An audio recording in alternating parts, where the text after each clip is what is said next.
Barbecue, barbecue, oh, barbecue. Isda, inihaw na isda. Ayan oh. 25 lang yan. Pwede ano na, 15 pesos. Ah.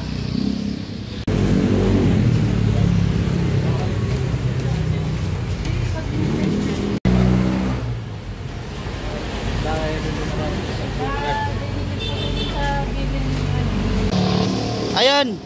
Ito mga presyo na to. Ano lang to, 5 piso, 10. Ito, pwede na to madala na 5.20. Okay. Hindi na inaano yung negosyo nito, hindi na iniisip yung puhunan. Ang lugi na iisipin nito. 'Di ba? Oh. Ito may isda po. Ito isda, pwede na to kahit lutuin, dalakanin, ano na to. Tawag nitong 25 pesos. Oh, ayan.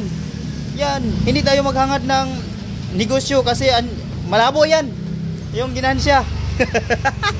Kasi ito kaya mura na to, binibinta na to siya ng mura kasi alam natin yung mga Pinoy, tawag nitong ayaw kasi gusto sa Pinoy kasi yung mura na Ayan, hindi nabili ng saktong presyo, gusto yung makamura talaga kaya ito. Oh, etong lahat na to 30 pesos lang to. Pero yung puhunan nito is 500. Oh, ganun yun. Para sa presyong Pinoy. Luto na yan ni ate lahat, oh, diluluto na ni ate yan lahat. Ayan oh. Oh, sige, yung mga ano diyan, mga mahilig sa mura bumili.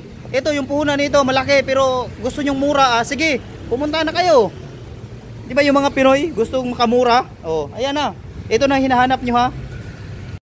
Ako, nakabili na ako ng mura. Oh, ayan. Ito na ha. Okay? Oh, tag-iisa tayo. Huwag mong dalawahin ha. Ikaw Pinoy ka pa naman.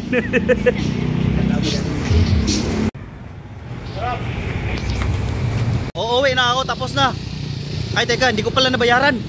Teka lang, babayad pa pala ako. Customer namin, oh, nakaparada. Yung mga customer namin, nagpipila yan sila bibili, ayan oh. Hinihintay nila.